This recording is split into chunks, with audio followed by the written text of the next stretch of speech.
Deep under the ocean, one young technician fought a silent war against failing wires. When the system collapsed, the admiral held his breath. But what stunned everyone wasn't the repair. It was the moment a Navy SEAL broke protocol and saluted her. Mia Robbins sat cross-legged on the steel floor. Her toolkit spread like a map of her life.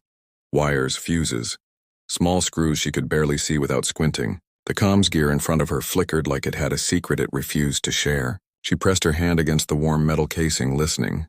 Machines whispered if you stayed quiet long enough. The submarine hummed around her. A low, endless vibration. It smelled of metal, oil, and brewed coffee that never tasted fresh. Above her head, a broken watch hung on a nail, ticking uselessly. She had found it weeks ago in an old locker. It no longer kept time, but she kept it there. A reminder that even broken things still had a place. Mia was 23, younger than most in the Bay. The others called her the Fixer, half in respect, half in disbelief. She wasn't supposed to be this good. Not this quick. But her fingers moved like they were born knowing circuits and signals. Her father had taught her the language of machines before she learned to spell her own name. Still, today was different. The comms array had been cutting out for 3 days. During drills, signals dropped mid-sentence. Orders vanished into static. On a submarine, silence wasn't peaceful. Silence could mean disaster. She adjusted a thin wire, wiped the sweat off her forehead with the back of her sleeve, and tried again. Nothing. The green lights blinked, then faded. She breathed in slowly, steadying her thoughts. Machines never lied. People did. Wires just needed patience. The hatch opened. Chief Harlan stepped in, his boots clanging against the steel floor. "Mia, finish what you can. We've got a VIP inspection coming through at 1400. She looked up. "How many?" "Admiral Morrison. And a couple of SEALs." He paused, lowering his voice. "They'll want to see everything working." Her heart ticked louder than the broken watch above her. She had 90 minutes. 90 minutes to bring the system back from the dead.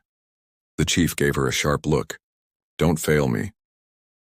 Then he was gone, leaving only the sound of the humming bay and the smell of hot metal. Mia pulled the main processor free. A thin crack ran across one of the microchips, barely visible. That was it. The quiet killer. Something no one else had seen. She replaced it with trembling precision, connecting threads of wire no thicker than hair. The seconds slipped away like sand through fingers. At 13:30, she powered it up. The lights came alive. Steady, green, strong. The signals sang like clear water. She let out a breath she didn't know she was holding. Her empty wallet sat on the desk nearby, edges frayed from years of use. She kept it there to remind herself why she pushed so hard. Every paycheck she sent home helped her younger brother stay in school. That wallet told her she couldn't afford failure, not here, not ever. She began cleaning her tools when voices echoed down the narrow corridor. Heavy boots, firm commanding tones. She knew without looking it was them. The Admiral, the SEALs. Her heart pounded. She wiped her hands on her uniform, smearing black grease across the Navy fabric. Too late to fix it. She stepped out of the bay, face to face with the men whose words traveled through halls of power. One of them stopped, his eyes sharp, carrying the silence of places no one wanted to imagine. A SEAL lieutenant. His gaze fell on her, not the machine. "What's your name, petty officer?" he asked. Her throat tightened. She opened her mouth to answer, but the lights in the comms bay suddenly flickered. The repaired system pulsed once, twice, then went dark. The silence after the blackout pressed heavy. The comms bay, once humming, now felt like a hollow chest with no heartbeat. Mia's pulse raced. She knew what had happened.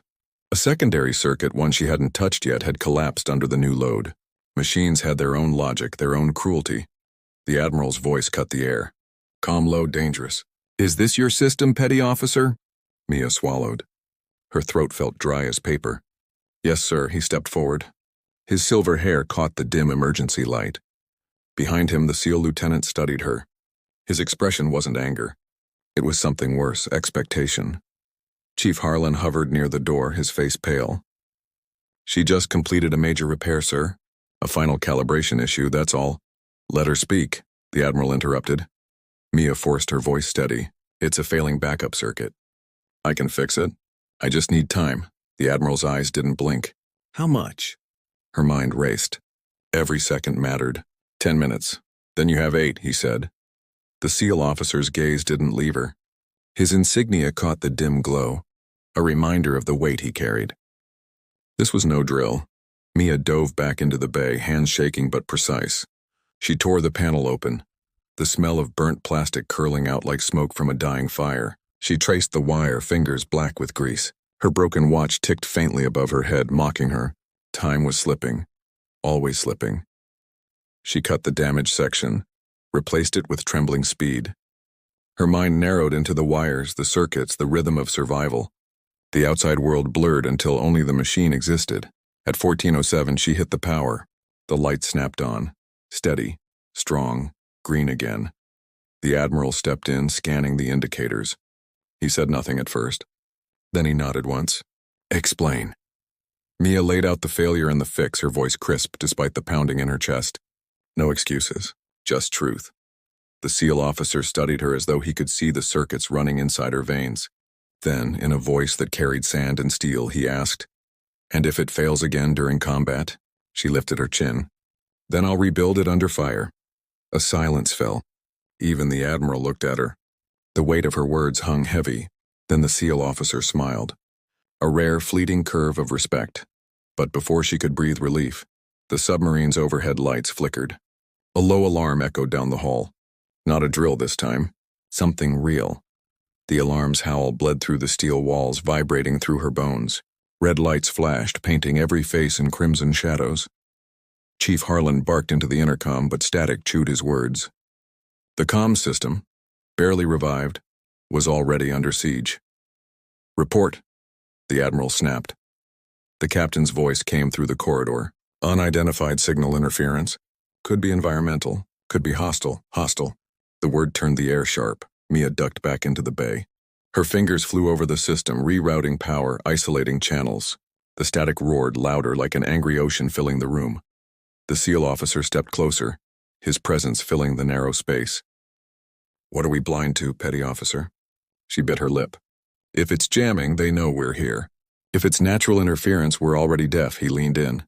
"How long until you know which?" Her hands moved faster. Sweat dripped into her eyes. 3 minutes.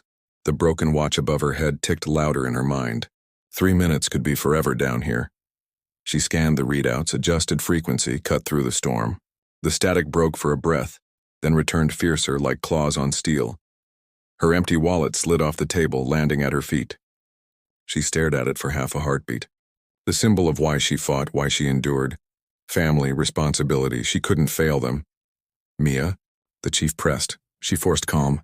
"It's deliberate. Someone's jamming us." The Admiral's eyes hardened. The SEAL officer's jaw tightened. "Can you break it?" the SEAL asked. Her fingers hovered over the last switch. "I can try, but if I push too far, the whole system could collapse." The Admiral's voice was iron. "Do it."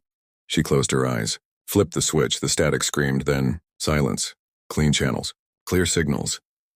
Cheers rippled down the hall, but Mia knew better. That kind of jamming didn't happen by accident. Someone was out there watching. Before she could speak, the submarine shuddered. The floor beneath her tilted. A distant boom echoed through the steel hull. The submarine lurched, metal groaning like a wounded beast. Tools clattered from shelves. Mia slammed into the bulkhead, pain shooting through her shoulder. "Depth charge?" someone shouted, the captain's voice tight with strain. "Unconfirmed detonation. Hold positions." Mia scrambled to her feet, her hands raw from the fall. The comms gear flickered again, caught between life and death. The SEAL officer steadied himself, his eyes never leaving her. "Keep us talking, petty officer." No matter what, her heart hammered. She bent over the console, her breath fogging the metal.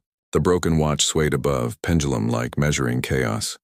She rerouted signals, bypassed fried circuits, fingers bleeding from sharp edges.